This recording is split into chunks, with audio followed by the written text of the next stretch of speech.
दोस्तों, हम आप लोगों को सुनाएंगे एक प्यारी सी कहानी जिसमें गौ माता के महत्व की कहानी होगी।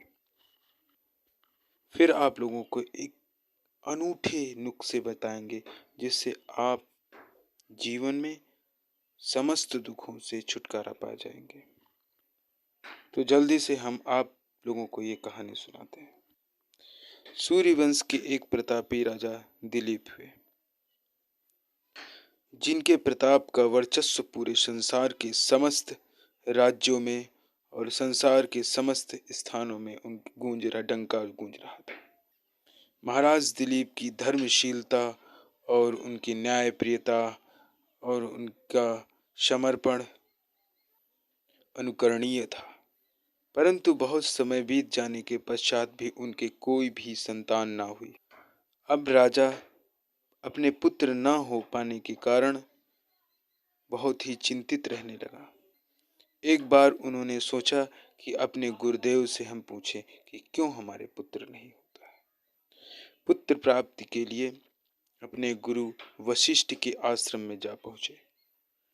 आश्रम में जाकर गुरु को प्रणाम किया। बोले, हे गुरुदेव, आप हमारी समस्या का निवारण कीजिए। वशिष्ठ बोले, हे राजन, तुम्हें कौन सा कष्ट है, सो तुम मुझे बताओ।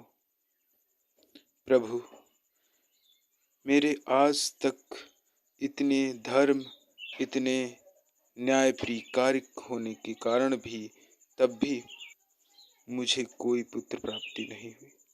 हे प्रभु, कोई ऐसा उपाय बताएं जिससे हमें पुत्र की प्राप्ति हो, और इसका क्या कारण है जो आज तक मैं पुत्र विहीन हूँ। वशिष्ठ अति विनम्रतापूर्ण बोले, हे वत्स, इसका कारण एक ही है। एक बार तुम कहीं घूमने जा रहे थे, तुम्हें रास्ते में गौ माता के दर्शन हुए, परंतु उसके दर्शन होने के पश्चात भी आपने उसका अनादर किया, उसको प्रणाम नहीं किया। भले ही आपने उसका अनादर अनजाने में किया हो, परंतु उसका अनादर हुआ। उसी के प्रभाव से आज तक आप पुत्र विहीन हैं। हे राजा बोले, हे प्रभु, तो उसके लिए मैं कौन सा उपाय करूं?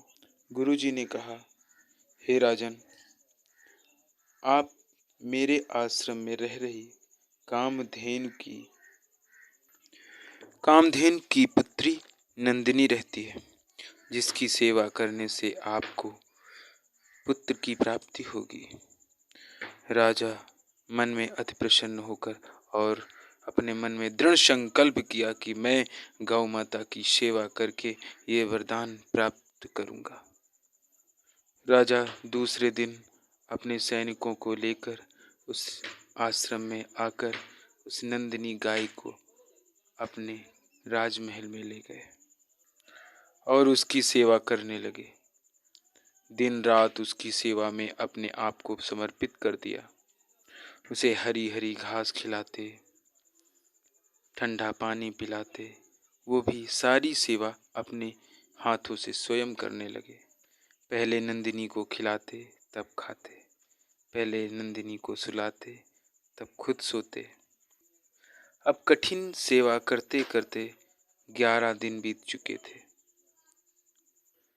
नदी के किनारे गाय नंदिनी चर रही थी और राजा हरी हरी घास अपने हाथों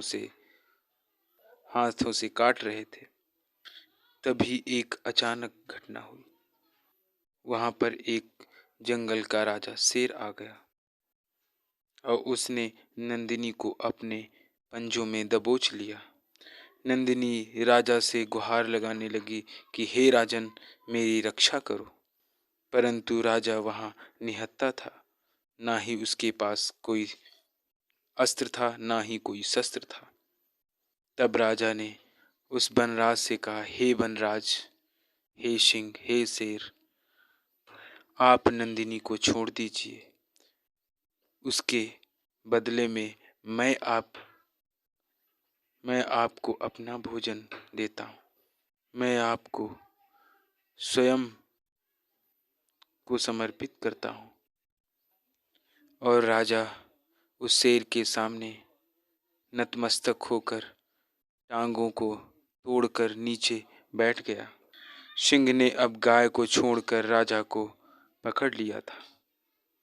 ज्यों ही राजा को सिंह ने उठाने लगा, तभी अचानक शेर अंतर्ध्यान हो गया और आकाश से पुष्प वर्षा होने लगी राजा के ऊपर। जय घोष होने लगा पूरे आकाश मंडल में। राजा तुम्हारी जय हो, राजा तुम्हारी जय हो। नंदिनी गाय ने कहा, हे राजन, आपने कठिन सेवा करके मेरे हृदय को जीत लिया है। हे राजन, वरदान मांगो।